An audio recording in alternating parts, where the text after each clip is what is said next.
Welcome, everyone. I'm really delighted to have you all here today for our event, Living and Aging Well with Diabetes. This is an important event addressing a critical intersection between these two conditions, because these are two conditions that affect the lives of millions of people in the UK and globally.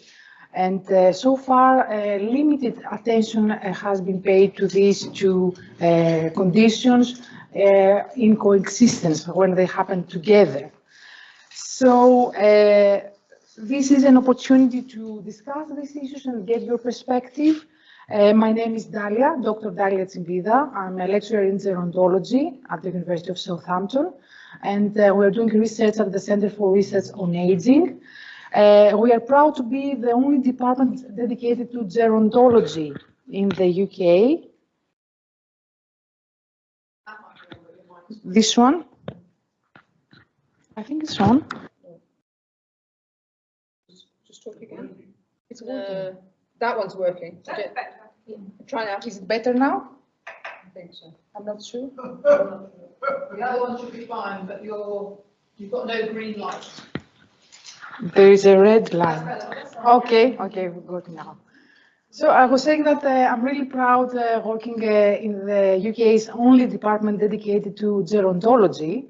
And this is an opportunity to approach this issue from the perspective of healthy aging and living well and aging well with both diabetes and hearing loss. We are excited we put this event together with the All Ears Patient and Public Involvement and Engagement Group at the University of Southampton.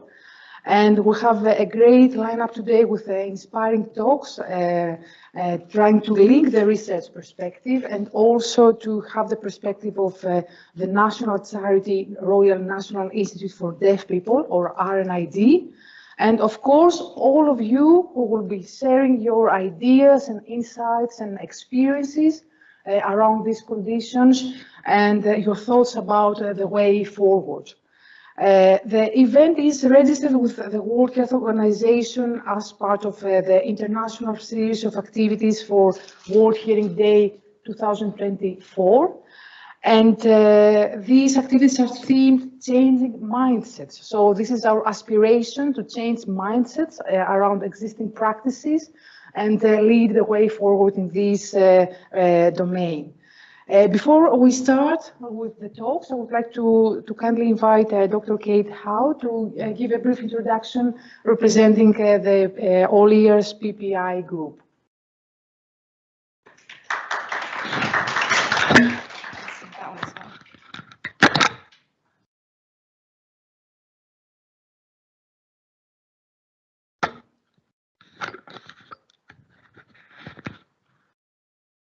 Testing? Good.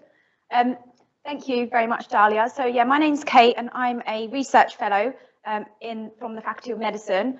And I'm here representing our patient public involvement and engagement group called All Ears at UOS. And we set out to build the group 2 years ago now. And we wanted to build a group where we worked with people who had lived experience of hearing loss so we could use their experiences to inform the research that we do, rather than us as researchers just deciding what research we think is important, but actually to use people's own experiences to influence the research that we do. So we set up the group 2 years ago, and gradually over time we've been building the group. We now have about 43 members. We hold meetings every 2 to 3 months at the university, and we have a really enthusiastic, active group made up of people with all different types of hearing loss and experiences, and we work together to kind of discuss important issues around hearing loss and come up with newer project ideas, and they support the work that we do. We run exhibits together. We've got an exhibit at the weekend at the Science and Engineering Festival, so we kind of jointly run exhibits, talk to members of the public, we go out into the community to raise awareness. And yeah, so thank you for having us today. We've got members of the group here. Thank you for coming, and they're going to get involved in the discussion. And later on, I'm going to kind of facilitate a discussion all around hearing loss and what we think and whether we think hearing loss and the link between hearing loss and diabetes is important. Thank you. Excellent. Thank you.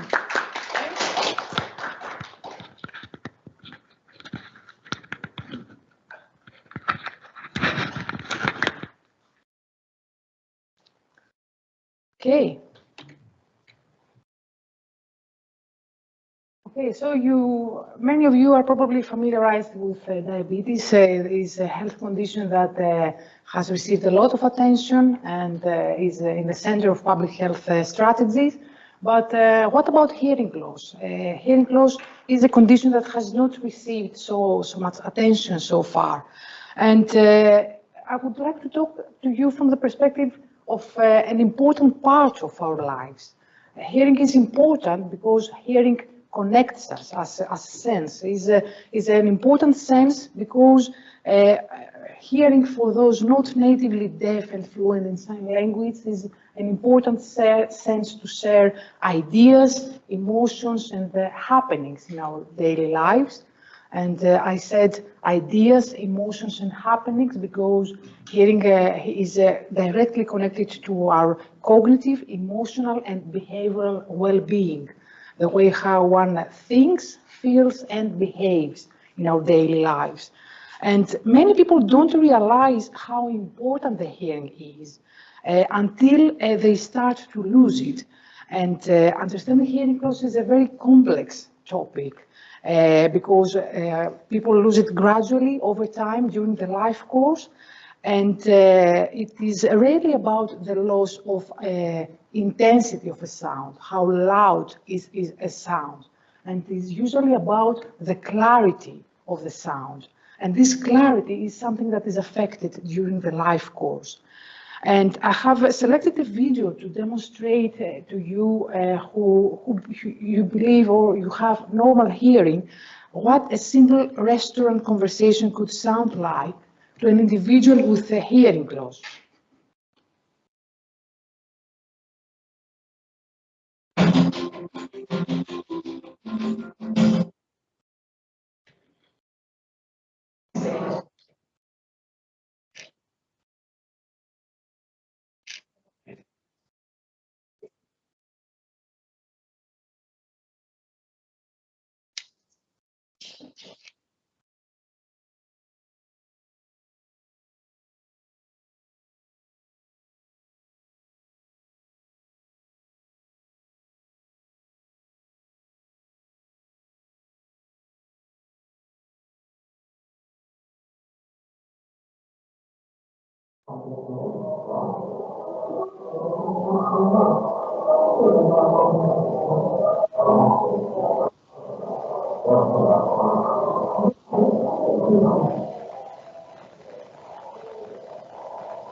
So you just gained a simulated experience of what hearing loss may sound like.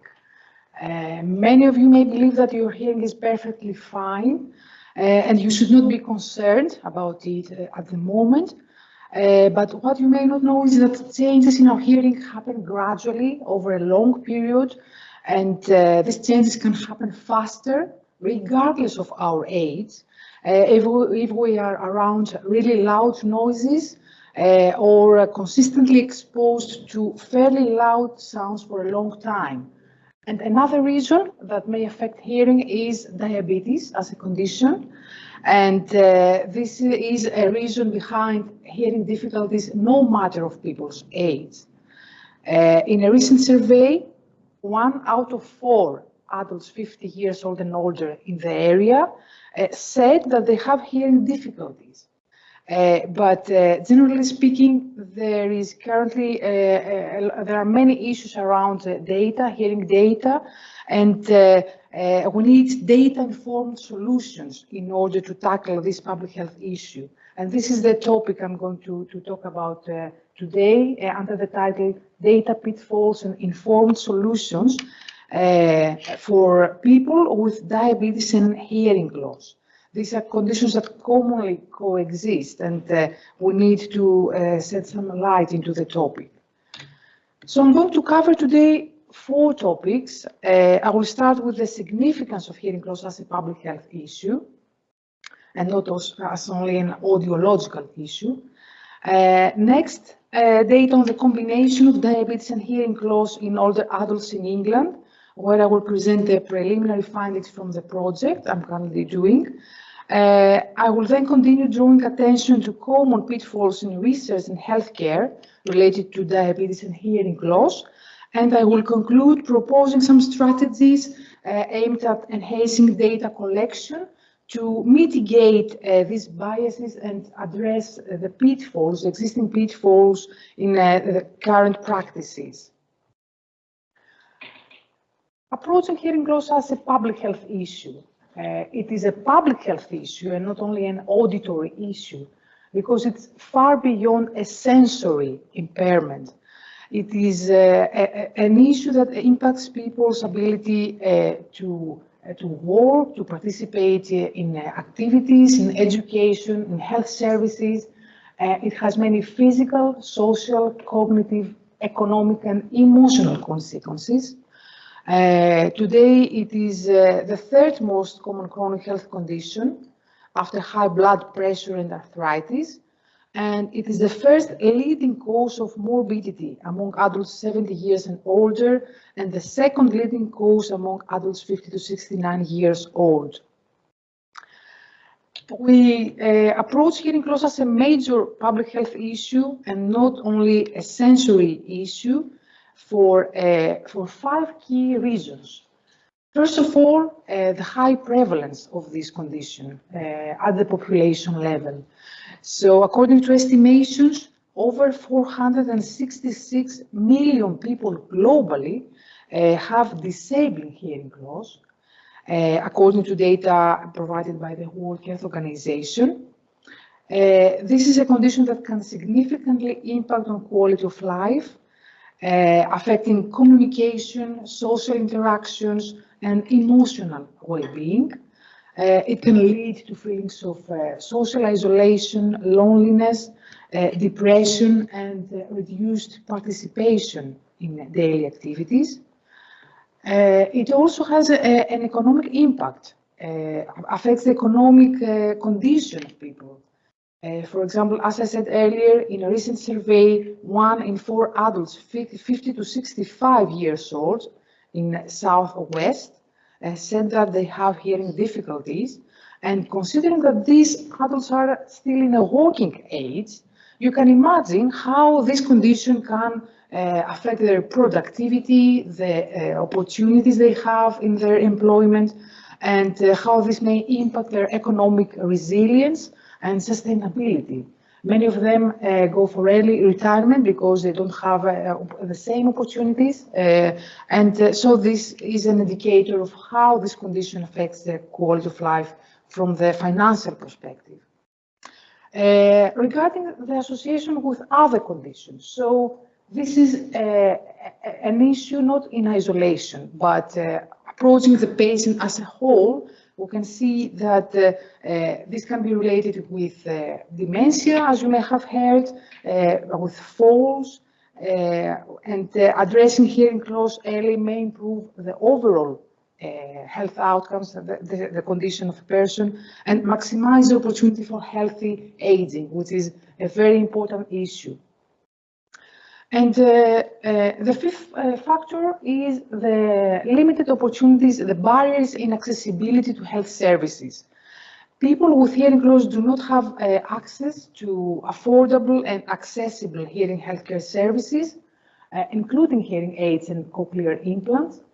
Not only from the financial perspective, because in the UK, hearing aids are provided for free at the point of delivery, but from the perspective of the communication as patients, because they face many barriers in using health services, in communicating with providers, and in accessing health services, in terms of booking an appointment, communicating by phone with a doctor, asking for a clarification, and many, many other practical issues they face. Based on conservative estimations, hearing loss costs the English economy over 25 billion annually in loss of productivity and unemployment. And this figure excludes the cost of health and social care, which is, according to some other estimates, £150 million annually, because the primary care services are not accessible for people with hearing loss. And as a result, we lose 14 million per year because of missed appointments, 76 million per year in extra GP visits due to mistakes in diagnosis or lack of clarification, and 16 million per year in increased use of social care. So you can see that the cost is really huge. And considering the impact on the individual, it is estimated that 9 million people in England are impacted, and of those, 5 million, according to our research, are 50 years old and older. So 5 million people in England today face all these issues and barriers in accessibility in their daily life.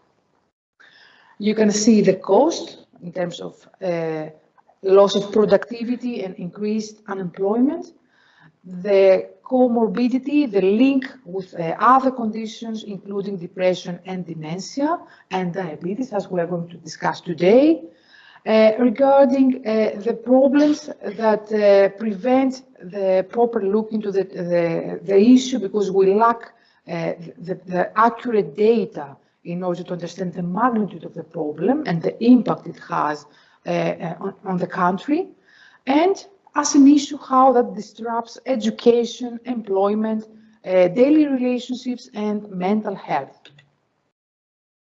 You see here a figure that shows the links with many other conditions. We have shown in our research the direct link with depression, but also you can see that hearing loss can be linked with other serious health conditions, including diabetes, cardiovascular disease, Alzheimer's and dementia, and chronic kidney disease. Due to the function of the auditory system, the audiovestibular system, is associated with threefold higher risk of fallings, 32% increase hospitalization, and greater risk of mortality. So you can see all these connections. Still, many of these connections are not properly understood. We don't know the reason behind this comorbidity, behind this link. But consider for a moment how difficult it may be for a person having hearing loss and something additional, an additional condition, and how difficult this may be to manage the other condition, having hearing loss alongside that. And here it comes the connection with diabetes, and why we believe it's really important, because this is what deaf or hard of hearing people feel when hearing people speak to them. It is hard work. It is really hard work to communicate at work, with friends and family, and with members of the healthcare team. And these barriers pose a lot of challenges to the medical community, to the healthcare professionals, in order to be able to communicate, because communication is a two-way process, and they need to ensure that they can be heard by a person, and this is not always the case. This is important for diagnostic purposes, to give guidance, to explain the medication. You see here a tweet saying that the fact that 15 sounds like 50 is a flaw in the system that everyone is aware of and no one is acknowledging. So you can understand many mistakes that may be happening at the moment, and this is crucial, especially in polypharmacy, as people grow older. And I will show you this figure now to understand how important it is to approach these conditions together, because currently we know that 5 million people older 50 years old and older may have hearing loss, and 4 million people may have diabetes. These are from data in England. But at the moment, the system approaches these two conditions as a separate index disease. And we have no understanding of the combination, which is really important because these two conditions affect the patient because happen in parallel. And in the patient-centered and integrated care system approach, the focus is and should be on the patient as a whole.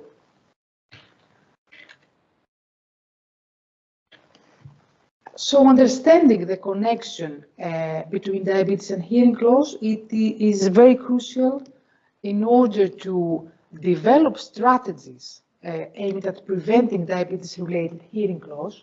If we understand why these are connected, and we are going to hear more about this in the next talk. And the second reason is that understanding this connection can aid in identifying individuals at risk. So as to have the early identification and to be able to provide the early treatment as early as possible, to have the timely intervention that will ultimately improve the quality of life for those people.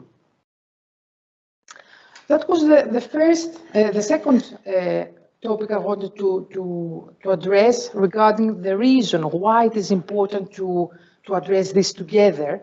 And I would like to share with you the findings from our analysis using data from the English longitudinal study of aging. So this is the first study in the country that shows data from a nationally representative sample and to understand the coexistence of these two conditions. This study approaches several indicators for people aged 50 years old and older in England. And we saw that from a sample of 9,666 people, the 882 participants, which is 9.1%, had a diagnosis of diabetes or high blood sugar. So this is an accurate diagnosis by a doctor, medical doctor, which shows that approximately 1 out of every 10 individuals in England may have diabetes in that age group, 50 years old and older. And this finding highlights the significance of these metabolic conditions within the studied population. Looking closer at the data by gender, we can see some differences. So this is more prevalent for males compared to females. And these differences may suggest some disparities in the prevalence in terms of differences in behavioral factors or other differences regarding use of medications. We still don't know. This is something we need to investigate more. Regarding the hearing loss prevalence now, based on the same study, for people that provided data on the hearing, we see that 1 out of 4 people in this age group had hearing loss in this frequency. This is frequency 35 decibels at 3 kilohertz. It is the moderate category that you heard in the beginning in the video in the restaurant. So this is the category where a person definitely needs and will be benefited by wearing a hearing aid. So 1 out of 4 people in England in this age group have hearing loss, may have hearing loss. And the difference in males and females is that the portion is 1 out of 3 males and 1 out of 5 females. So you can see some gender-specific disparities that may reflect differences in biological susceptibility or occupational exposures, because males are usually those who work in manual occupations, who are the occupations with the higher level of occupational noise exposure, or may reflect different health-seeking behaviors and the differences in the time of the recognition of the problems, and the investigation. So let's see the two conditions together, and I selected to see the combination of having a diagnosis of diabetes and wearing a hearing aid to see what is happening for those that have recognized the issue, have been referred, and have been given treatment with a hearing aid. And we can see that 16.4% of those who had diabetes reported wearing a hearing aid. But the majority, as you can see, did not use hearing aid. A further disaggregation by gender shows that for males, the percentage is 19%, but for females is lower. A minority is using hearing aids. And this may be linked to a well-known argumentation that individuals often don't use hearing aids even when necessary, which seems odd because the hearing aids are provided for free in the system in the UK at least. So this may be linked to other issues and not financial barriers. Regarding now those who have diabetes but have a new diagnosis, and I tried to identify whether those who have a recent diagnosis, like for example the previous year, whether they have sought a referral to check their hearing or they have been provided with a hearing aid. And we can see that 31.6% have a recent diagnosis of diabetes, and the percentages are similar. We can see that are around 1 out of 3 that have a recent diagnosis of diabetes. And we can see now that only 10.4% of those that have a recent diagnosis confirm that wearing a hearing aid. The majority, 9 out of 10, do not wear a hearing aid. And I was thinking why this may be happening. So one of the reasons is that they don't prefer to use that, or they may not have been recommended by a doctor or nurse to use. And this has been confirmed by this analysis that only in 1 out of 10 people with a recent diagnosis of hearing loss, this has been recommended by a doctor, nurse, or ear specialist. You can see an interesting difference that for females, this recommendation is even lower. So for males, it's 13.2%, but for females, 6.3%.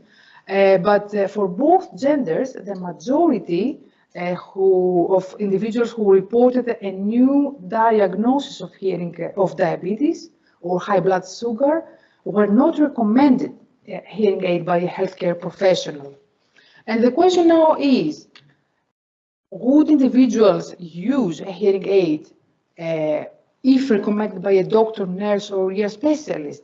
So I think this is an interesting question to see whether the issue of underutilization of hearing aids falls to the patient or to the system that may not be referring people for diagnosis, for audiological examination in order to have a treatment. So I would like to ask you, what do you think? Would individuals with diabetes would use a hearing aid if recommended by a doctor, nurse, or ear specialist? Would you like to provide an answer to this question? What do you think about that? I don't believe that many people, a doctor or a nurse particularly, would realize that a person necessarily has got a form of hearing loss. Mm.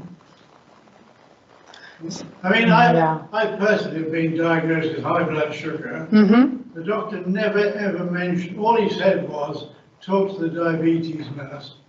He made no mention of hearing loss, whatever. So do you think that if that doctor had recommended a hearing aid at the initial diagnosis of diabetes, you would be more likely Well, to? it would have been interesting. I mean, I also know, for example, my brother, who's a very educated man, he uses his hand behind his ear, but denies the fact that he needs a hearing aid. And I think, it's because, and I don't know, but I think it's because it signifies to him that he's losing his good health. Rather than, I mean, he'll happily wear glasses, Yeah. but he won't wear a hearing aid. Now, why? The answer I don't know. It's a very tricky question, and really needs to understand more about this topic. And we don't know, but it is very interesting that the same data set said that for those that a healthcare professional advised, recommended a hearing aid, 75.5% were using and wearing a hearing aid, which is really surprising because this suggests that the current thinking around that may be linked to a health system failure to identify people early and provide the options, because the options will lie to the patient, of course, but if they don't know the options available, they will never go themselves and start a conversation with a doctor to ask for that. So this is definitely something we need to look and understand more. And to understand the issue, it is important to have data, because data give insight and understanding and knowledge to see how this situation is at the moment at the population level, and how, if we do an intervention, whether this has been improved or not. Because as the saying goes, you can't improve what you don't measure. And this is a good start, and annually the NHS collects data on key health indicators for many, many other conditions. As you can see, you are not able to see the details here because the font is not appropriate, but this is from data from the NHS Hampshire, so this area from the last year, and we can see specific data for diabetes that in the population of nearly 2 million people in the patient list, just over 100,000 people have a diagnosis, a diabetes diagnosis. So we know how many people have diabetes, and the question is, how many of them have also hearing loss? This is an interesting question. And the answer is that we simply don't know at the moment how many of these, because these conditions are approached as a separate conditions, and no one is asking about that. In a recent study, we found that 1 out of 3 people have over 50 may have undiagnosed hearing loss. So it may be the case that a significant proportion of these 100,000 people with diabetes may have undiagnosed hearing loss as well. And you can see that annually, the Public Health England, the public health data are collected for people who have vision loss, but we don't have data for people with hearing loss at all. And as I said, 1 in 3 over 50s may be unaware, and we currently don't measure that. We don't understand the magnitude of the problem, and many people may not realize that hearing has been affected in order to ask a doctor about that. And if the doctor doesn't bring the matter, the patient may not ask about that. And we currently see only the tip of the iceberg. So only 1 out of 3 of those with hearing loss have recognized that they have a hearing difficulty and mentioned it to the doctor, but the majority are remaining undetected and untreated. And so far, the NICE guidelines have evidence about the link of diabetes and vision loss, and that resulted in the annual collection and sharing of the data of those who have diabetes, and all those are referred for vision loss. And this is really challenging because we have the services available, but the referral is only made for vision check, not for hearing check. And this means that a more consistent approach is needed in recording and sharing this data, because the data are available, are on the system. And we hope that these novel findings from our research will lead to more evidence, more robust evidence that will initiate more research and to provide the evidence for more policy changes in this area. I have been advocating for the need to have updated epidemiological data for many years now, using data from surveys such as the ELSA, the English Longitudinal Study of Aging, and recently using the primary care data from the north, an area in the north of England, as I was based before at the University of Liverpool. And this data showed the need to plan appropriately and to collect data about disability at the local level in order to plan appropriately and to have an understanding of the resources we need in the NHS system and the data we need on the health and care needs of older adults. And we need to have information according to ethnicity, sex, and other protected characteristics. Change requires time and persistence, and I think these flaws in the system have resulted by a misconception that started from the Care Act 10 years ago, because the focus was on the sight impaired and severely sight impaired adults in terms of the data that a local authority needed to collect.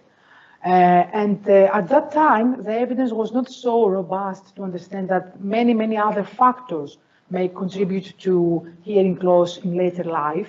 And the thinking was that this is something that happens inevitably with older age. But the evidence now shows that this is not a condition that happens to all people in later life. You can see that people losing their hearing at an earlier age, or people at the same age, have very different hearing outcomes. So it is really crucial to approach hearing loss as we approach other conditions, and not consider it as something that happens anyway to all people at the same grade, I would say. So the Care Act says that those who have a disability which gives a rise, or which the authority considers may in the future give a rise to needs for care and support, these data need to be collected as well. And care and support in the case of hearing loss means that the need for a proper intervention at the time where a patient may need it. And these changes now are going to hopefully to be implemented because the Chief Medical Officer's annual report in 2023 included the need to collect data for hearing loss in the annual record of the NHS and Office for National Statistics. And I think that this recommendation will be a start to change these misconceptions that started a few years ago. We are committed to continuing our work, recognizing that hearing loss and diabetes significantly impact individuals, families, communities, and societies in general. And the time is now to comprehensively explore the connections between these conditions and to generate robust evidence that can lead to more changes. These efforts are supported by the newly formed integrated care systems that are supposed to approach a patient as a whole and not as having individual conditions in parallel. And this collaborative partnership in Hampshire is dedicated to planning and delivering integrated care and healthcare services, striving to enhance the well-being of residents in our region. And it is imperative that we deepen our understanding about these two conditions and to understand the biological link between diabetes and hearing loss through ongoing research efforts. And this is the topic of the upcoming presentation about the biological links between these two. Professor Tracey Newman will delve into this biological relationship between the conditions, providing invaluable insights to understand why this is happening and what needed to be done next. So that was the point I wanted to make, that we need to approach hearing loss from a public health perspective, because approaching it only as an audiological issue has shown that fails to address the key issue that people face, because after 50 is an age, is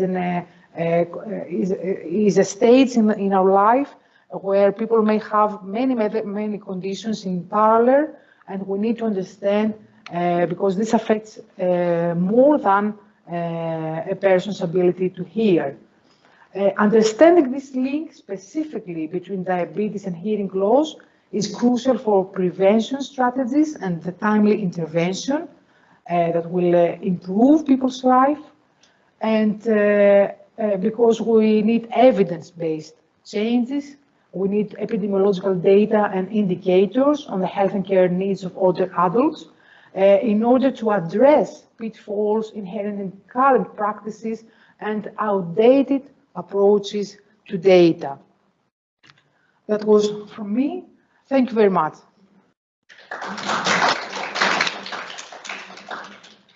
Do you want to take any questions, Dalia? Just for the... Are there any questions? Yes.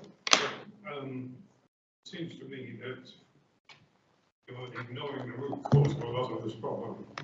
And the root cause is that you need education at schools to teach people about their body and what happens if they do certain things or don't do certain things. If you had that basic education at the beginning, you could dramatically reduce the subsequent cases of diabetes and hearing loss and all sorts of things. So, I think without that element, you're always going to be behind. This is really important because it's crucial to understand why this is happening and not try to address that after it has happened. Really important. I think that public health interventions at schools and in noisy workplaces are crucially needed for people to understand that this is a condition that can be prevented. Hearing loss, I'm talking about hearing loss, and the importance of early recognition of the symptoms before it is too late. Yeah, thank you very much. Do you have any other questions? No? Okay, thank you so much. So, moving forward, I would like to introduce you Professor Tracey Newman, who is going to deliver a talk on diabetes and hearing loss, a biological snapshot. So, I'll take you. Put that on the charge. over to you, Tracey. Thank you very much, Dalia.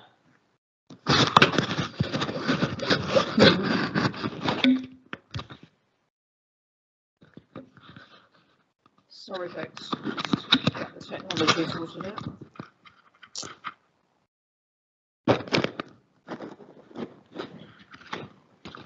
So I'd just like to say it's the first time I've got a medal at the start of a talk. So thank you, everybody. So just before I get going, I'm conscious that this is probably a format that many people are not used to being in. So if everybody wants to wave their arms around or stand up and sit down again, just to kind of get the blood moving, that is completely fine. Please do. And what I'm going to try and do is follow on from Dalia. And over the next 20 minutes or so, what I'm going to try and do is draw together a bit of our understanding about diabetes, a bit of our understanding about hearing loss, and remind everybody that ultimately all of this biology for each of us is happening within one individual, which is each of us, yeah? And I should say I am a neuroimmunologist, so I care really about how your nervous system and your immune systems interact with each other, and particularly in the context of later life, but also early life as well. So hopefully that will come out as I work my way through the next few slides.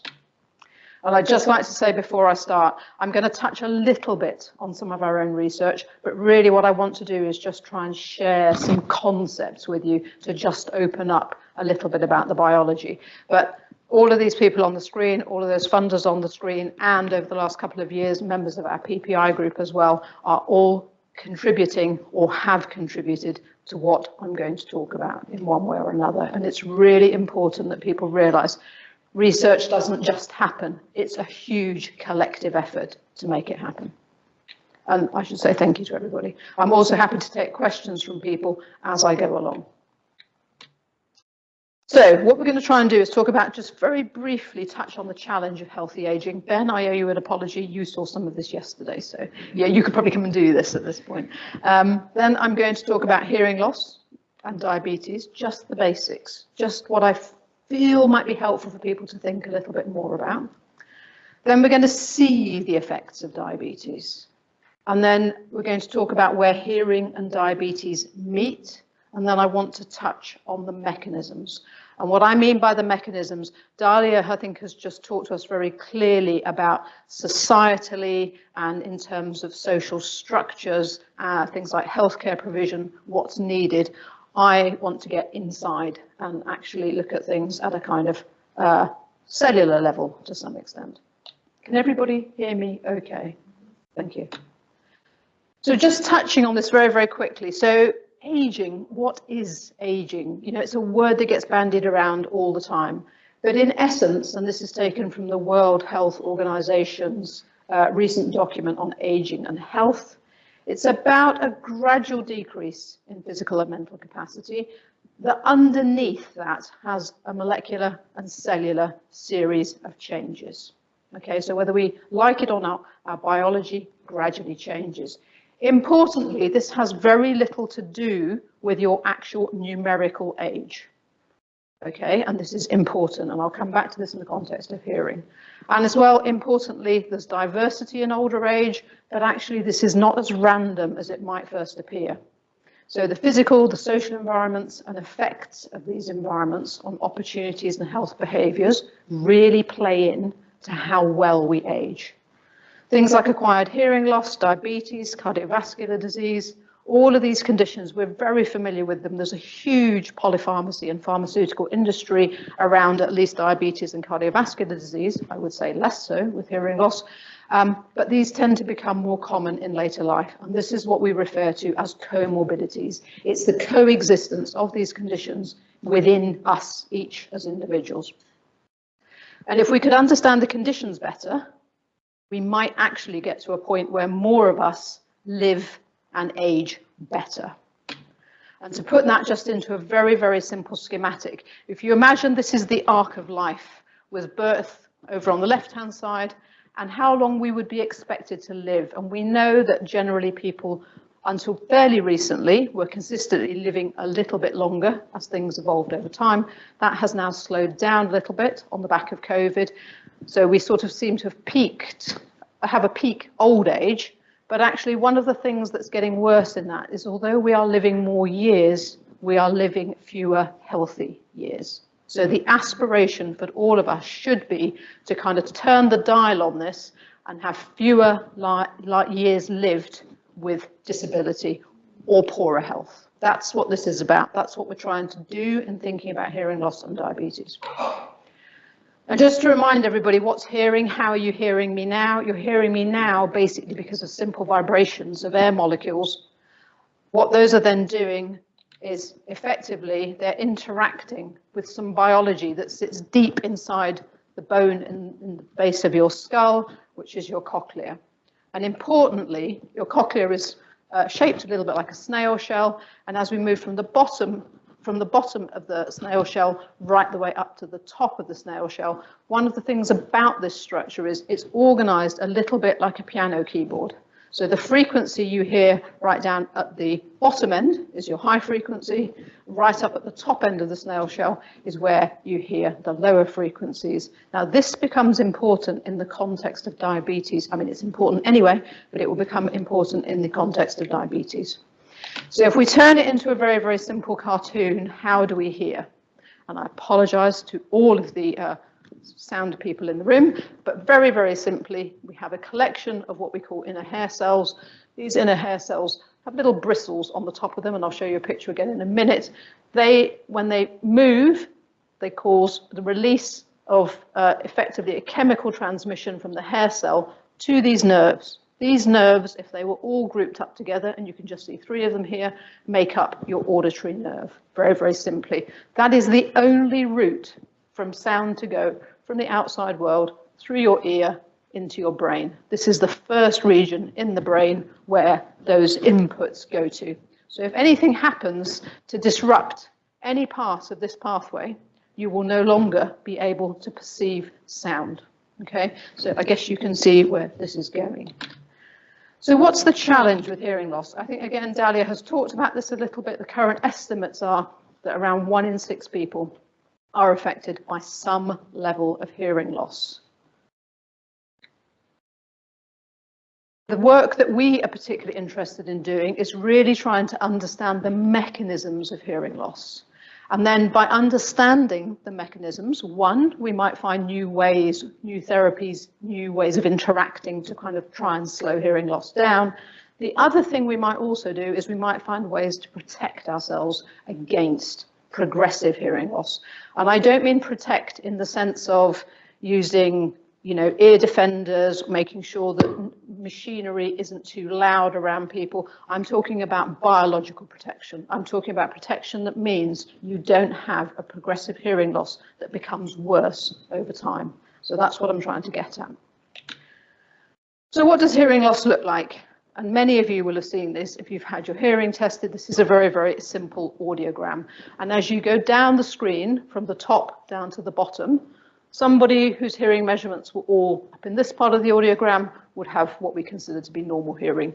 As you move down the screen, actually you're heading towards more and more severe hearing loss. So as Dalia said, somebody who has a 35 decibel threshold shift in their hearing loss would be at the point where they would probably benefit. I'm saying probably because it depends on the exact nature of the hearing loss. And so in this case, what you're looking at here is you're looking at somebody who has reasonably good low frequency. So right at the top of the cochlea is okay. But then actually, as you move up to the higher frequencies, you can see they have a loss. They need much louder sounds to enable them to hear. So the only thing I would say about different forms of hearing loss that's common is actually you see a change in hearing threshold. So hearing loss for different people differs. What's different about it? The cause of it may be different. The time of onset, so when does that hearing loss or age of onset, however you want to think about it, that will differ between people potentially. Also, at what point it becomes apparent for somebody. So you can lose your hearing very acutely. So sudden sensory neural hearing loss can happen in the space of 24, 48 hours, that you'll go from normal hearing to having a marked hearing impairment. For other people, the loss happens over many, many years, and actually they reach a point where they may start to notice something. So there's variation there. You may lose your hearing before you develop speech, you may lose your hearing afterwards. These conditions are what we call polygenic. So what that means is There's been a lot of work going into trying to understand what's the genetic basis of hearing loss. Are there some genes or particular issues with genes that predispose you to hearing loss more than others? The reality is this is a very, very open field at the moment. There are a lot of genes at play, so genetics alone isn't going to give us the answer.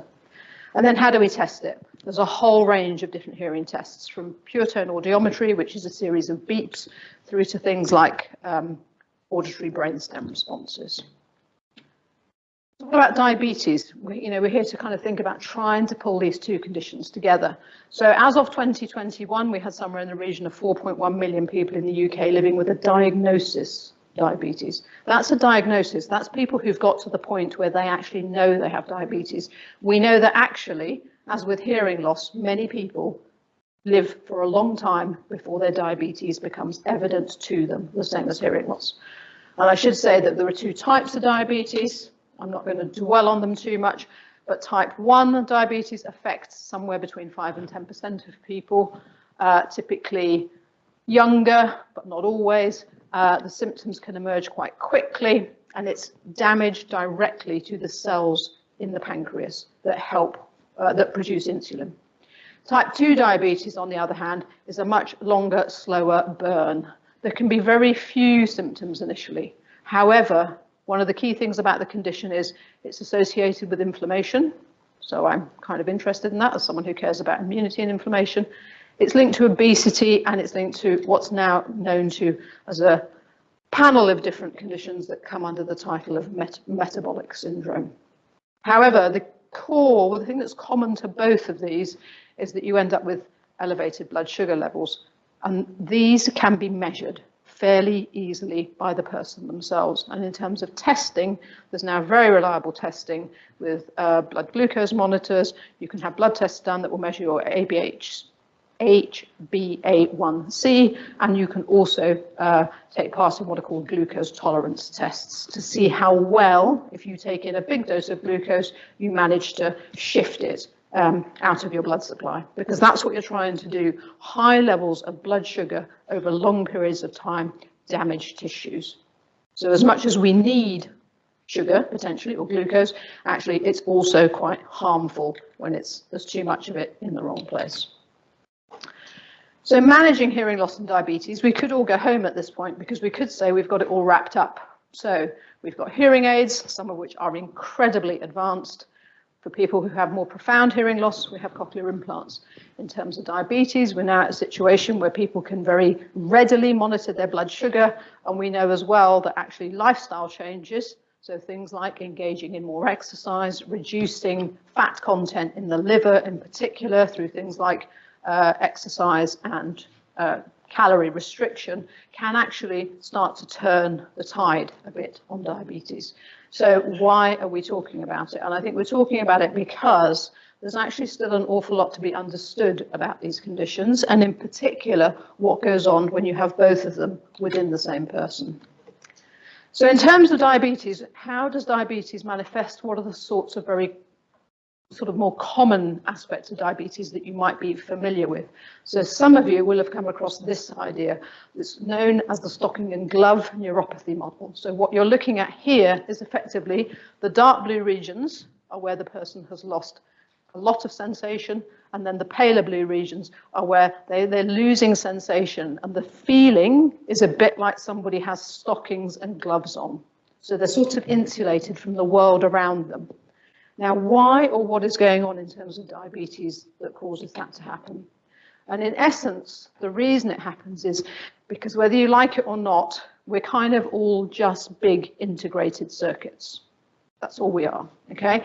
And actually, in terms of those circuits, what happens is, and what diabetes causes to happen, is it causes damage to the peripheral nerves. And for reasons that still aren't well understood, the further out into the periphery you are, the injury tends to start right out, say, in the soles of your feet or in your hands, and then gradually starts to affect nerves and the sensors that communicate with those nerves as it moves up your body. The people who've got a march on understanding diabetes, and where actually there's a lot of effort, and I think Dalia kind of reflected that in the data that she showed us, there is routine collection of data on the effects of diabetes on vision. Why don't we have that for hearing, is the question. And what you're looking at here is something that many of you will have had done at the opticians. It's a routine retinal scan.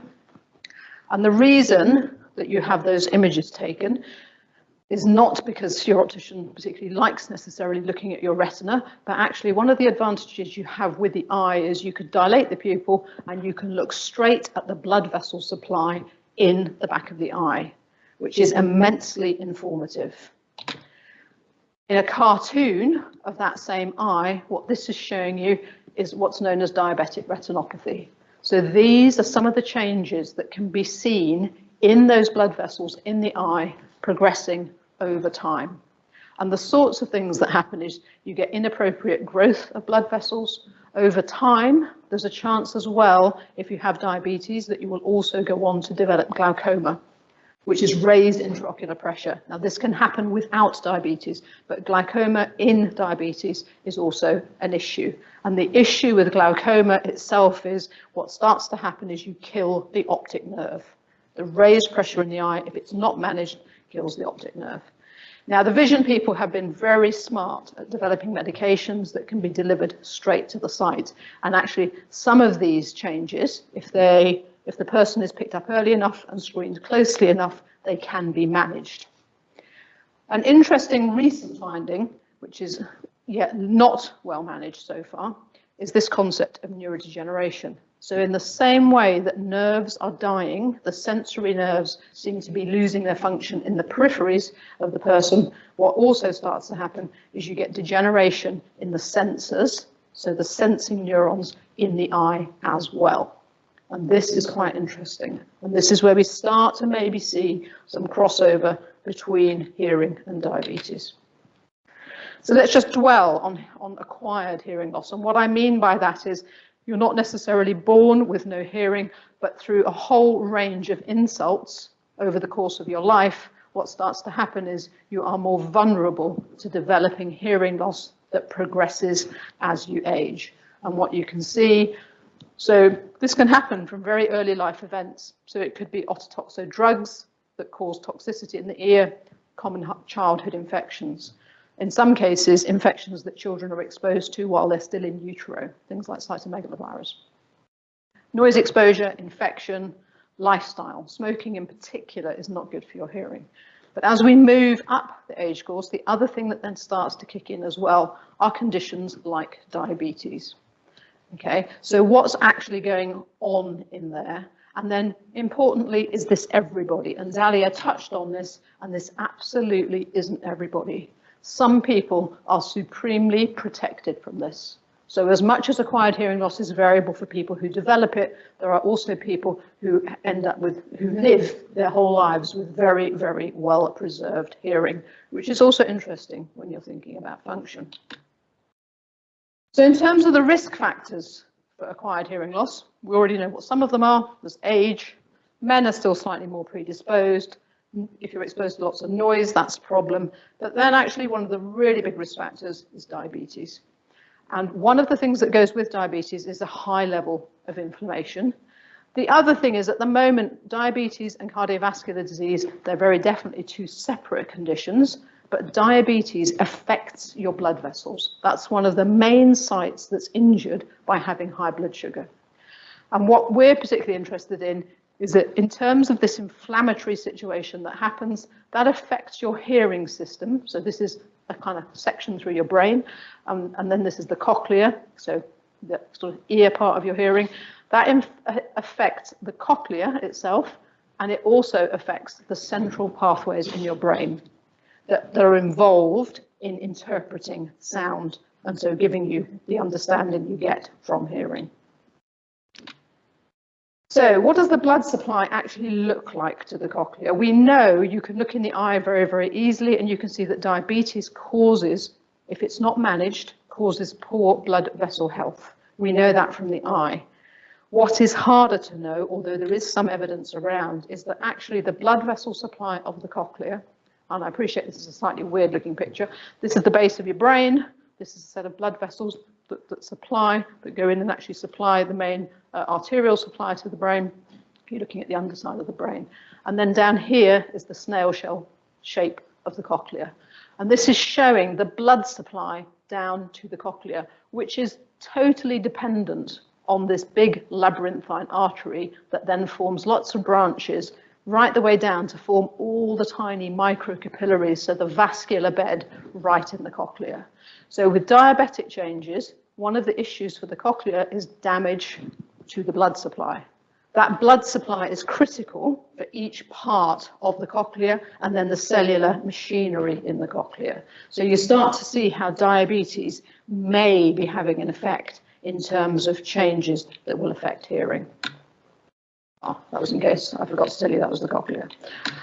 So if we take a cochlea and cut it open and look at it using a thing called an electron microscope, and then we put some false color on it so that you can see what's going on. That little cartoon picture I showed you, this is what the cells really look like when you cut through into a cochlea. So the small bristly bits on the top are the critical bits that you need to perceive the hearing. These are the hair cells that actually do the sensing of the sound down here. So this red blob here is the actual body of the hair cell. And then you can see the neuron, part of the neuron projecting to it, some of which will then go up and start to form that auditory nerve, which is the way the signal gets into the brain. And particularly important in this is the connection between the hair cell and the nerve. So this cell has to talk to the neuron, to the nerve that sits underneath it. If that connection is lost because the synapses, the small chemical connections between those two cells get lost, that's disconnected. You will then lose the ability to relay signal from the hair cell. Even if the hair cell is perfectly healthy, you'll lose the ability for that signal to be relayed to the brain. Over time, accumulating injury at those sites will result in loss. So if we look at it in a cartoon style, again, just to get an idea of what it looks like, those are the little bristles on the top that we saw in the last picture. Here's the hair cell sitting here. And in this picture, hopefully you can make out, this is the nerve sitting underneath it. So these are the little synaptic connections. These are the bits that have to talk to each other to relay the signal. Now we know in diabetes, because I've already shown you the stocking and the glove model of the dying back. Dying back in the case of diabetes results in a loss of the connectivity and the ability of this connection to happen.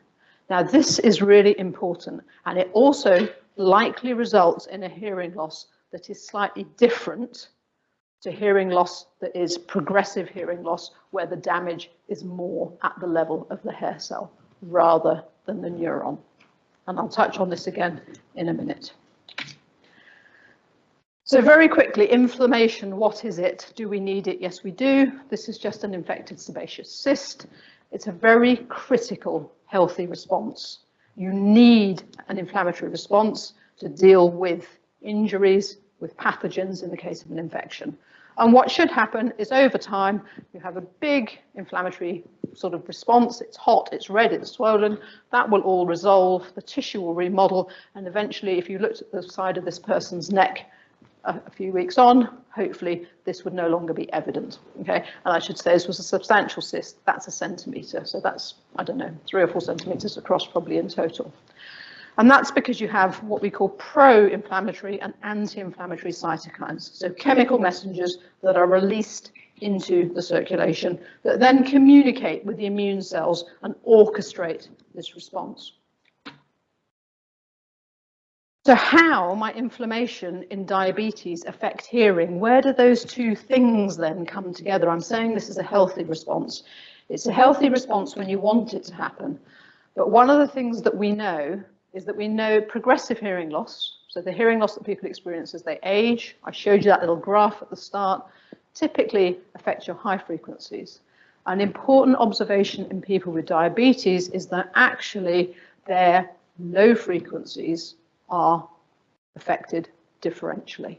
And importantly, one of the things that will then do, and Dalia played that clip of video of speech intelligibility, low frequency hearing is really important for being able to interpret speech effectively. So it will start to affect speech intelligibility. And this may be as well because inflammation actually is acting on the cochlea. However, there is more recent work emerging, and this sits more closely with some of the work that we're interested in, which is that actually that inflammation may also be driving changes in the brain as well, not just the cochlea. So we need to move away from thinking about just the cochlea as being an issue. So how might diabetes affect brain activity? We know, and I'm not going to dwell on these, but from a couple of studies that we did looking at some bigger data sets, we know that actually there's a relationship straightforwardly. If you look at inflammation and look at hearing loss, there's a relationship just between somebody's inflammatory load and their hearing loss. This has nothing to do with diabetes, it's just inflammation. We looked at another study where we looked at people's inflammation over a year. We measured their hearing at the start, we measured their hearing a year in, and we then tried to predict who we thought would have the worst hearing loss at 3 years based on how inflamed they were in that first year. And what we saw was that actually the people who were the most inflamed, and I won't dwell, I'm happy to talk to people about this afterwards, but just for the purposes of now, the people who were the most inflamed also had the greatest hearing loss 3 years later. So just having low levels of persistent inflammation, not associated with any particular condition, but just the fact that some people become more inflamed because of the conditions that they have as they age, can have a knock-on for your hearing and can actually be detrimental to your hearing. Exactly where this is happening in the hearing system is one of the things that we're interested in. Does inflammation communicate with your brain is a very, very fair question. And I think if we kind of consider what our brain centers control, whether it's wanting donuts, wanting sleep, wanting sex, wanting to watch telly, actually we all know that if you have an infection, could be as simple as a bad cold, actually that changes. You become lethargic, you can't be bothered to get in the shower, you might have a fever, you probably don't want to eat donuts because actually you're not feeling well. That's because that infection, no matter where it's happening, is able to communicate to your brain. Now, in most cases, Homer will go on to be well again within 2 or 3 weeks. Everything will resolve, he'll be all right. However, in the case where actually you've already got some injury in your nervous system, and this is another piece of work that we did in a slightly different context, but what we did here was we took, this is all done in an animal model, I should say, because that's one of the only ways that we could actually look into what was going on. If in the brain of the animal there is already has been an injury of some sort prior to the infection, and you then cause an infection or an inflammatory episode, in the animals that have previously had an injury, what you see is far greater damage second time round. Each of these brown blobs in this case is actually showing that you have injured axons. So a bit like I showed you in terms of those nerves that are associated with your hearing system, this is an irreversible injury. Every time you lose a neuron, you accumulate a tiny loss of ability or an increase in disability. This is really, really important.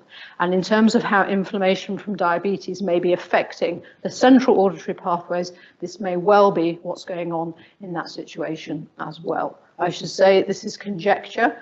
We don't have the evidence for that, but the communication pathways would happen in the same way. And this is the hypothesis that we've been chasing for quite some time. I probably won't dwell on our working hypothesis. I'll just touch on a couple of key bits. So let's imagine you end up with an injury in your auditory system. That injury could be because you have diabetes. The diabetes is damaging the blood supply. That blood supply or loss of blood supply is actually then damaging the spiral ganglion neurons, or those neurons are dying back. That's the start of the injury happening. So you're now losing connection from the outside world into your brain via that auditory nerve. If you then have diabetes lying on top of that, what you start to do is you start to set up a feed-forward loop such that that injury continues to accumulate. And in the case of diabetes, the evidence at the moment in terms of hearing loss and diabetes is that you can slow down hearing loss with well-controlled diabetes and I'm talking about type 2 diabetes there, because that's where there's more evidence, you can actually slow down the rate at which damage accrues. That's really important, and that's what we need to be aiming for to enable people to actually understand how to protect their residual hearing system. So, in a little bit of a gallop, what I hope I've done is convince you that actually, at the moment, we need to understand both hearing loss and diabetes better. We just don't understand them well enough biologically yet. That said, I don't think we need to wait to understand them. We know already that we should be trying to measure hearing more quickly. We should be encouraging people to use hearing aids as quickly as possible, because there is some evidence that good use of hearing aids early on seems to protect hearing. And I would anticipate, from our understanding of the nervous system from other conditions like dementia, that actually restoring sound into the system with the hearing aid as best as we can may well slow down some of the inflammation in the system, which is really important. The more inflammation you have, the more your hearing loss will worsen, seems to be the evidence at the moment. And I think one of the things that we need to make sure of with hearing aids is that actually that the hearing loss you get with diabetes can be managed well with hearing aids. And I would argue that at least some of it probably can't be. If what has happened is that the nerves have died beneath the hair cells, then it doesn't matter how loud you make the sound going into the auditory system, there is no nerve there to take that sound to your brain for processing. And this may be why some people are not using hearing aids. And I would say at the moment, I'm not sure we're necessarily putting enough effort into understanding that bit. I also think, and again, this is something close to our hearts in Southampton and for many members of our PPI group, one of the questions I would ask as well, and I don't know that there's been a lot of effort in this space, is how does diabetes affect someone who hears with a cochlear implant? Typically with a cochlear implant, your low frequency hearing may well be preserved. If diabetes is affecting your low frequency hearing, it may well be that you're starting to lose some of the quality of sound from your cochlear implant because you're losing that low frequency part of your hearing. If anybody is interested, we are interested if people want to get involved in research, so come do your PhD at Southampton, and I'm really happy to take any questions if people have them.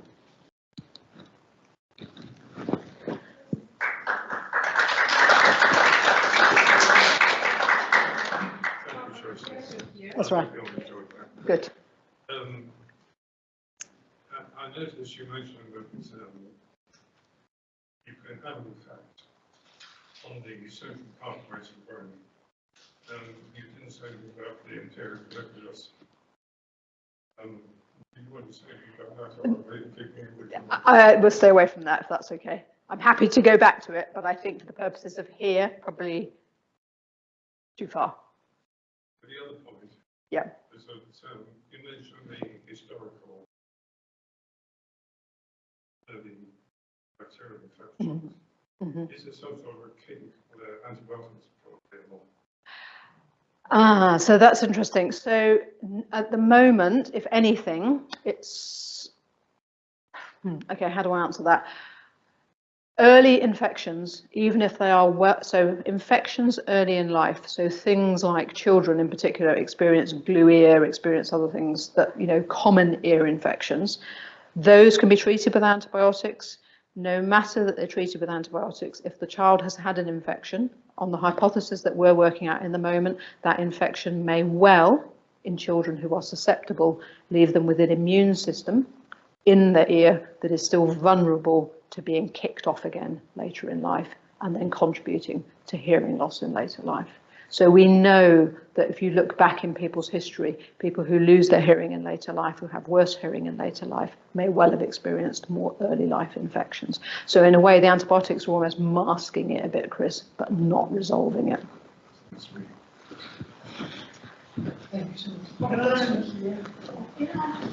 Take Marcy, I think. Marcy?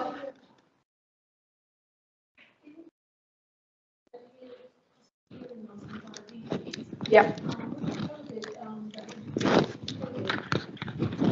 Just one sec, Marcy. Take the mic.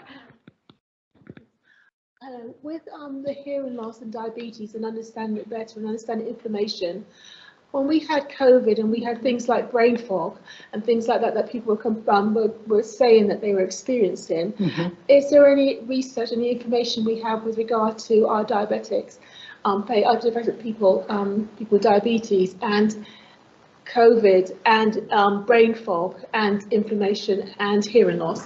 Yep, okay, I've got that. How all that? Yeah, I've got that.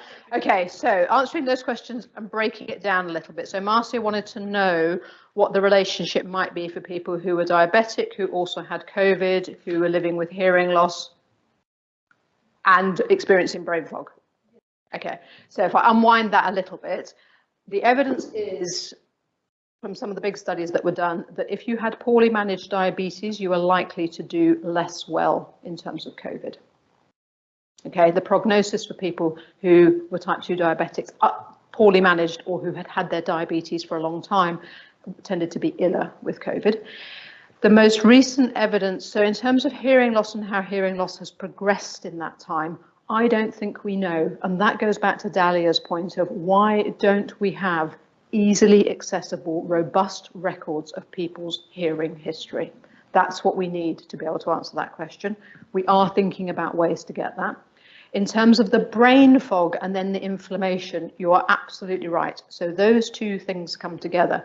And some of the most recent evidence around brain fog and COVID, and a paper came out last week or the week before that's quite compelling, is that actually, so do you mind if I just flick back to just because it might make it just a tiny bit? Okay, so in this concept here of where the peripheral inflammation communicates with the brain, in Homer's case here, Homer's blood supply is totally isolated from his brain. So his blood is in his blood vessels, his brain tissue is happily doing its own thing, but that infection that he had still communicated with his brain.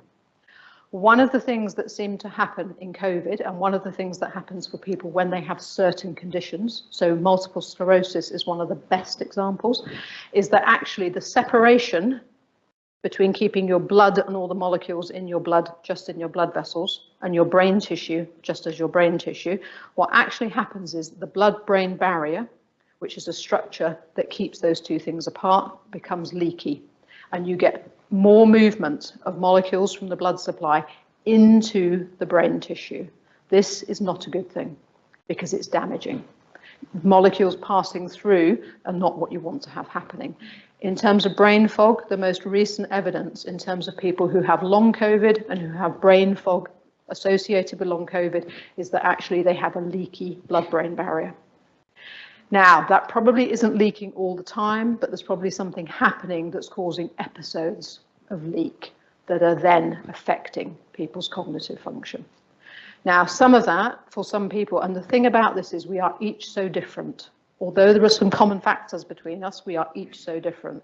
But one of the things that will probably start to emerge from that is that in some cases, people may well have accumulated bits of damage within neurons in their nervous system as a result. And you would predict, or I would predict, if our hypothesis, and this is what Kate and I spend a lot of time thinking about, is right, then one of the things that may well have happened is that people with hearing loss, who had progressive hearing loss, may actually have seen an acceleration of their hearing loss, such that it has become worse more quickly.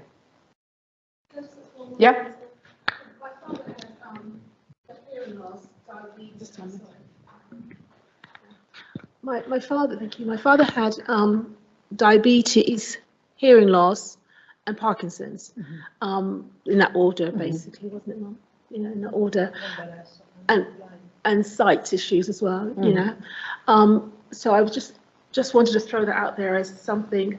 Is that something that connects? So the Parkinson's would be slightly separate in that, except, okay, and again, this is quite poorly understood, but it's an emerging sort of area, is that diabetes affects your hands and feet, diabetes affects your eyes, there is evidence diabetes affects your ears. In some cases, there is also evidence that diabetes affects the nerves that help control our gut, that help control our heart. that help control. So all of our internal systems, that the diabetes can damage some of that nervous supply as well. So in terms of some of the symptoms that you would get with Parkinson's, I could see why they might be crossover. Although, as far as I'm aware, that having Parkinson's and dementia, well, unless it was it Alzheimer's? No, it wasn't Alzheimer's. So it was dementia. Yeah. Oh, he didn't have dementia. Parkinson's? Hearing loss, but he also had Yeah, okay, so all of those would fit in that same space. Yeah, no, that makes sense, that you would have that constellation of things, because of course, fundamentally at the center of all of those is a nervous system that's probably accumulating damage. Yeah, and that would go with it as well. Yeah, yeah, and some of that is straightforwardly blood sugar not being able to be managed as well as possible, damaging the small vessels, starting to cause. And of course, you know, it's easy for us to understand that, probably more easy for us to understand that we need our circulation to go right to the tips of our fingers and the tips of our toes. We don't necessarily think of our nerves doing the same, but our nerves do the same. Amazing. Thank you so much for shedding light to all these things that are so poorly understood so far. So you said invaluable insights, and this has generated more questions now for research. We need to do more. We have to keep ourselves employed. More, and these are all crucial because that shows the importance of coexistence of comorbidities. Really got two questions. One, if you have diabetes, does it matter how long you've had it before you take steps? Yes, it does. Yes, it does, because the whole time you've got elevated blood sugar, that elevated blood sugar is causing damage. Right. So the faster you take steps, and really controlling your blood sugar is the key thing. And if you can get your blood sugar under good control, then you'll really lessen the damage and the consequences. Right. Yep. Okay. So that was one. One. Now the other question was. It gets harder. No, it's harder, but in terms of damage, is it only damage to the hearing system that we're talking about today, or is it general damage? Yeah. So it's damage to blood vessels anywhere.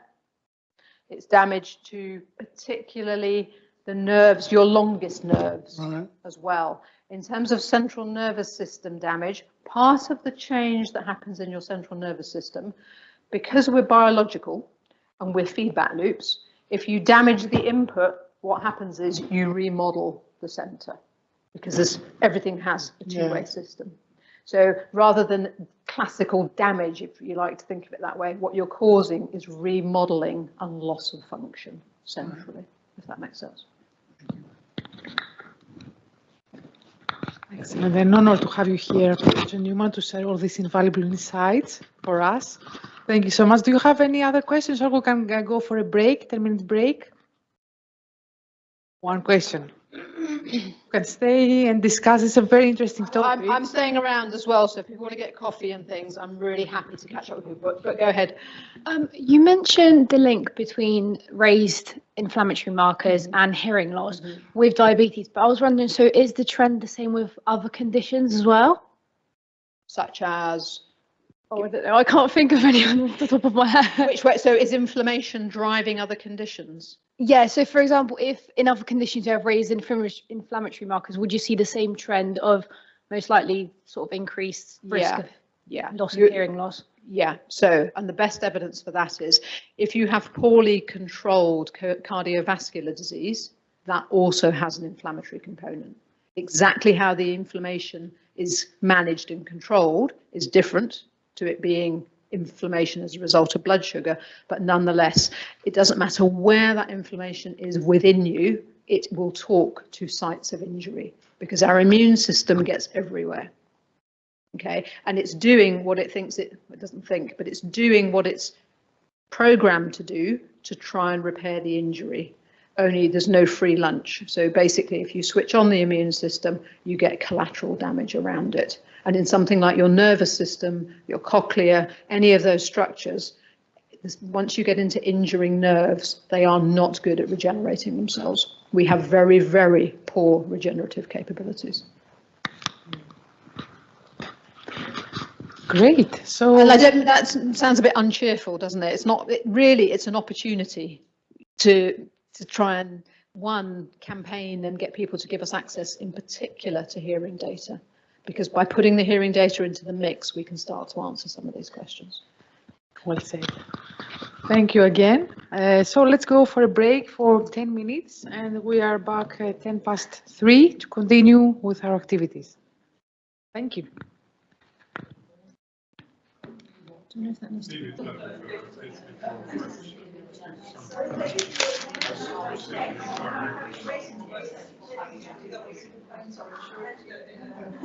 Okay, can I interrupt your discussion?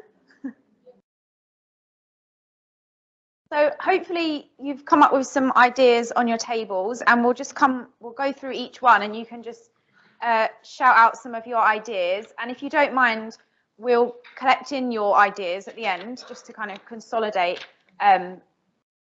what you've all said. So let's start with effectiveness. So I've tried to shorten some of these to fit onto the board. But why do we need to understand the link? Why is it important that people understand the link between hearing loss and diabetes? Any thoughts? Apart from all the obvious things we've already spoken about today, but maybe just someone can just shout some of those back. A way of educating? Yes?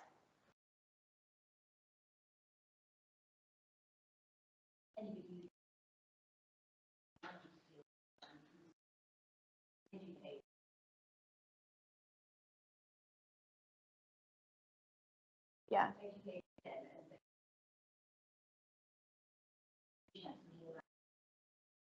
Yeah. Yeah. Thank you. Yeah. So going straight to the healthcare professionals and making sure they are aware of the link, and therefore they can kind of highlight it to patients and people they see. So then, as you say, they're more likely to have an influence on people's behavior or kind of what people believe is true. Yeah.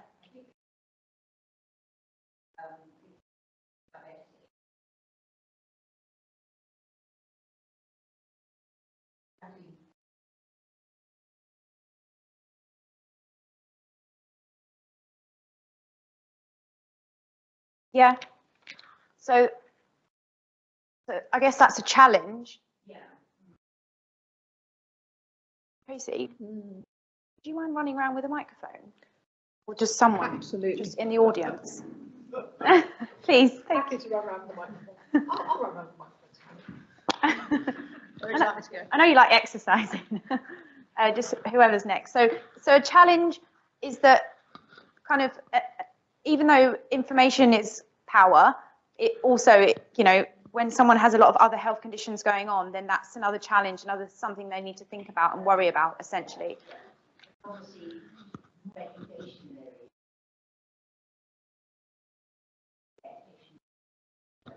Yeah. Yeah, I have. Unless you wanted to say something? No. Right, sorry.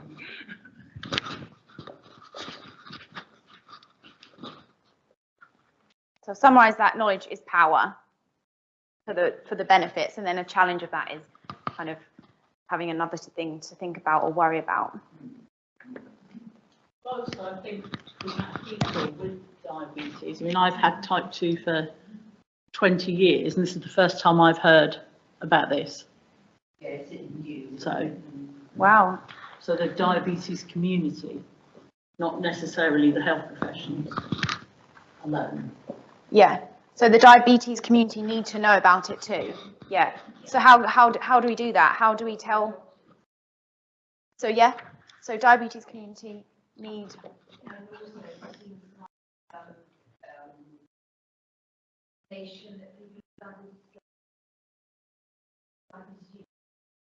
Yeah. So if the knowledge, if this information or if this link is more common knowledge, then there's lots of different opportunities to give out this information to patients, to healthcare professionals, but we're even a step behind that in terms of we need to widely raise awareness that there is a link, and then encourage all these different people to actually take it upon themselves to provide information to these different groups. You're the first one this time. Yeah. In my experience, to make a link between the two. That's why I got the medal.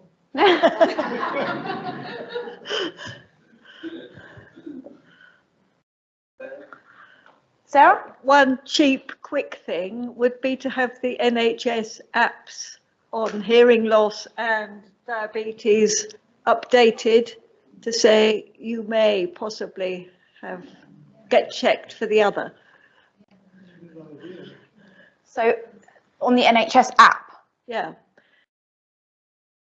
When people are ill, they'll look it up, find whatever symptoms they think they've got and say they've got X, Y, and Z. Yeah, I don't know that it's on there actually. It isn't, I don't think it is. Wow. Well, I haven't checked, but I don't think it is. Yeah. Any other points, kind of? I think we probably all agree in the room why it's important that we know, or why do we need to know about this link? Okay, so let's move on to the next one. So this is all around cultural sensitivity. So what cultural factors should be considered when designing programs or initiatives to educate people about the link between hearing loss and diabetes? So what cultural factors do we need to think about? You're like going to say something? Yeah, you've got. Would you like to? Well, I found this one quite difficult. Putting it via sources that people refer to, and that they would and in ways that they would understand. So do you mean the information needs to be in kind of different contexts? Yes, yes. Groups of yes. people? Yeah, and in ways that people would understand. Yeah. And primarily non-medical people as well. Yeah. Yeah. I did find this quite difficult. Yeah. And perhaps info in school even, although I think that's quite a difficult one. Yeah, I mean, it could, we've heard today about inflammation and kind of lifestyle and how that might influence both hearing and diabetes. So even just having better education earlier on about kind of why healthy lifestyle is important for conditions that might happen when you're older. Yeah. And then GCSE, human biology, A-level human biology, you know, part of training for doctors. Yeah, so there's probably lots of opportunities to have it kind of included in different stages. Yeah, but quite difficult. Yeah, it's a big challenge. So in terms of the culture side, part of that would be targeting different culture. Now, I don't know how we're going to do that, other than asking people, what culture do you identify with? Yeah. But obviously with different culture comes different diets, comes different perception of body weight. For example, personally, I'm from no prize for getting it right, Chinese culture. We do associate sort of a skinnier build with sort of sickly, like a sicklier person. So a fatter person will appear as more prosperous or healthier. Obviously, that would tie into the risk for developing diabetes. Different culture has different superstition, and perhaps if you come from a non-white kind of background, you have, which come with it, a hesitancy around a healthcare professional from a different skin tone as you are, or speaking a different language as you are. So those are the barriers of that. And also, again, depending on culture, tying into the education side of things, if we're trying to get a message through via schooling, we'll need that message to travel from a younger member of the family to an older member of the family. Now, depending on your culture, depending on your family dynamics, that may or may not work. Yeah, that's a really interesting point. That's it. Yeah. Thank you.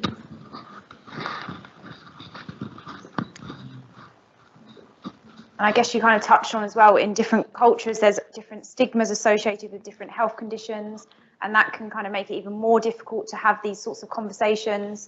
and to even address these issues and even to address multiple issues. I mean, it's hard enough to, to deal with one health condition at a time, let alone thinking and talking and acting upon two. Chris? I was thinking that in some communities, Muslim communities, for example, Muslim women would probably feel uncomfortable with a male doctor. So I think, having a doctor of the same sex will be more comfortable for certain people of certain religions.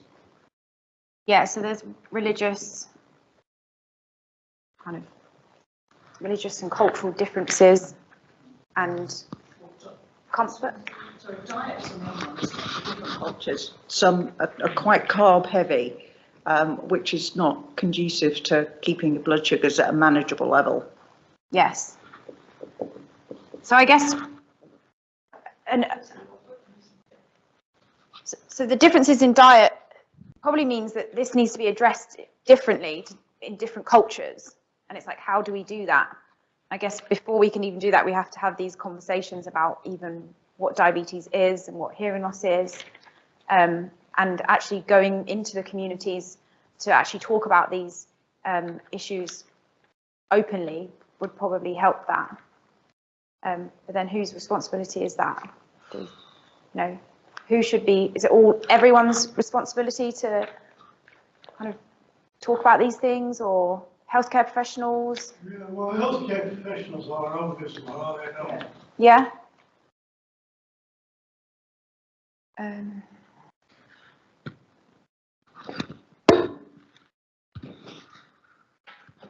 think this was a hard one, but I think there's been lots of ideas from it, which is really helpful.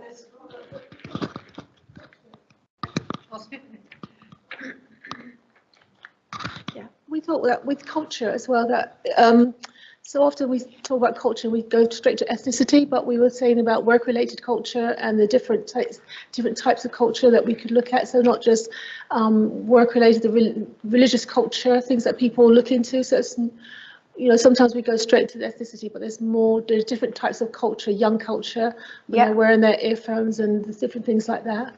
Yeah, that's a really, really interesting point. Thank you.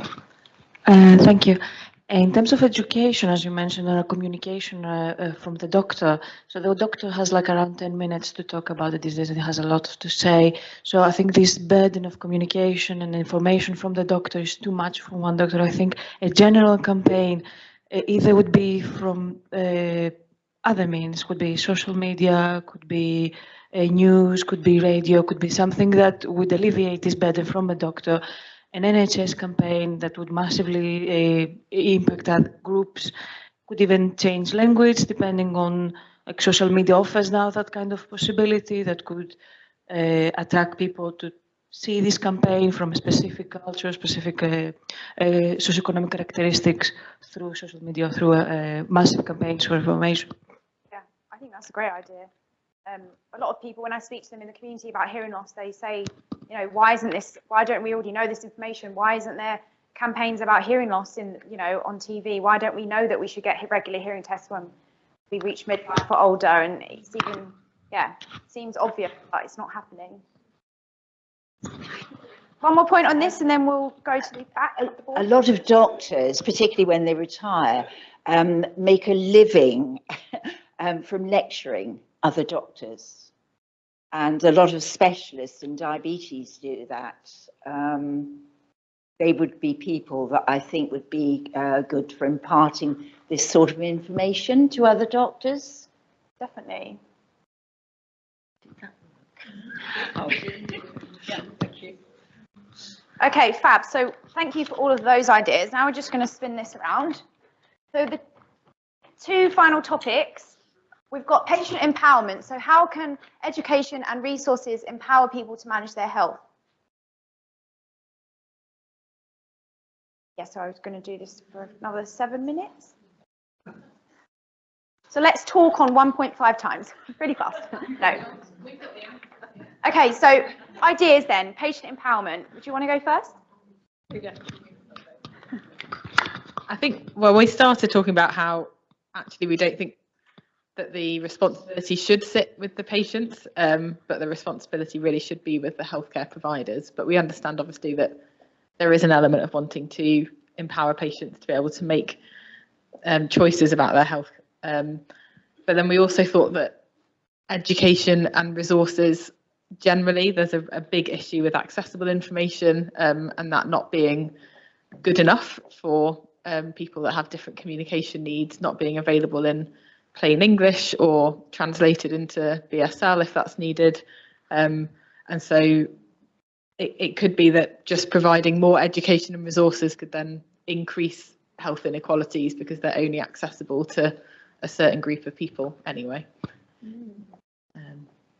That's really interesting. The problem is though, once you say not to be put onto the patient, but there's so much on the medical agenda, it's just one more thing. So the drive with most things, particularly with diabetes checkups, comes from the patient. You go, you sit there and they do, right, we've done this, we've done this, we've done this. That's it then. And quite often it's down to the patient. Say, well, what about my feet? Are you not going to check my feet? Have you heard about this? This is in the news. I've read something about that. And the medical professionals are too swamped with their tick list of this is what we have to do for this check.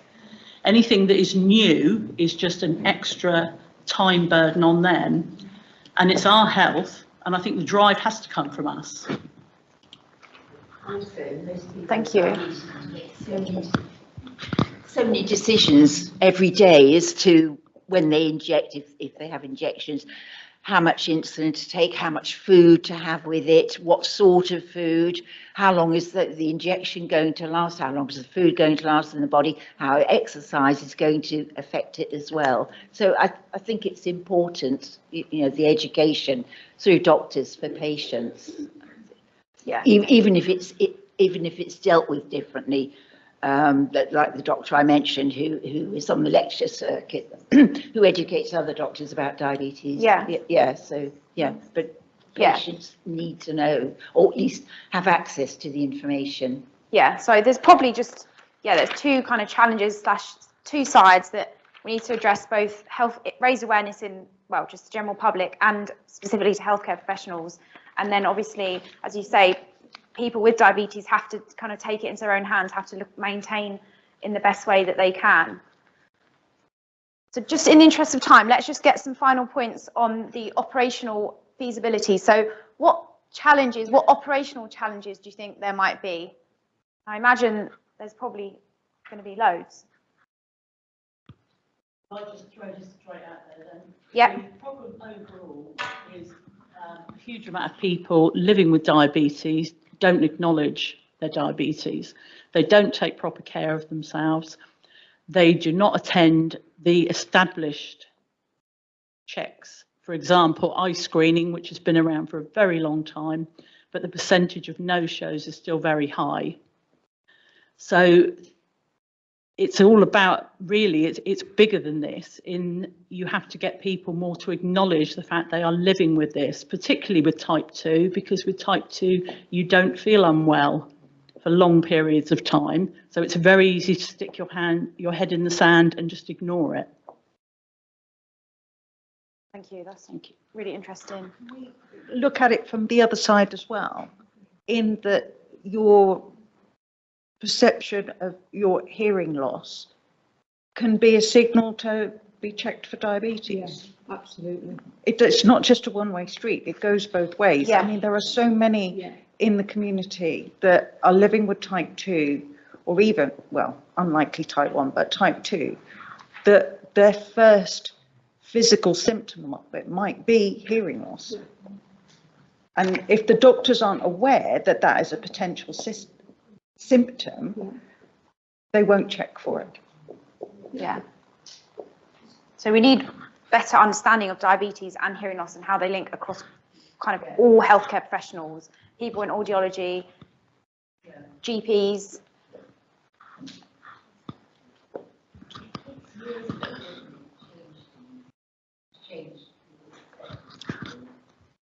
Yeah, it does. Yeah. I guess we need to start somewhere. was, yeah. As the quote says, to tackle inequalities in health, we need people who care enough, know enough, and are persistent enough until the job is done. Marcia? I think, of course, I think diabetes is one of the things that we've got a lot of information out there on at the moment. I think but I think the preventative side of diabetes is where we need to put focus on, because they've got programs out there, but they don't mention hearing loss. I don't think some of those programs, when they roll it out, I mean, I was on a 9-month program at one stage, and not once did they mention hearing loss on that program. So there's lots of programs out there, but it's just injecting this information in those programs. That would empower the individual to be able to make, to ask the questions when they go to their GPs. Definitely. I don't know if you've engaged with the Healthier Youth programme, who run the courses for people who are diagnosed with pre-diabetes, but that would certainly be a good input there for people who haven't yet developed the condition. It's something else to consider. Yeah. And then, like Diane said, they could use that as an indicator as well. Yeah. If their hearing started to fail, is that also diabetes? Definitely. That's a really good point. So I think we probably need to just... Chris has got 1 point. Chris has got 1 point, and then Hannah's going to give a talk. A lot of people go for private hearing tests. What I'm suggesting is that audiologists be trained to recognise possible diabetes and be able to refer people, because there's too much operating outside the NHS at the moment. So you mean private audiologists? Private audiologists, Boots, Specsavers, all these people, if they suspect someone's got diabetes, then they should be able to refer them for a test.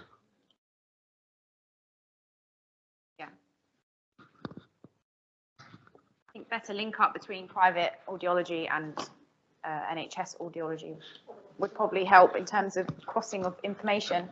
But I'm going to stop there. Thank you so much for sharing your ideas.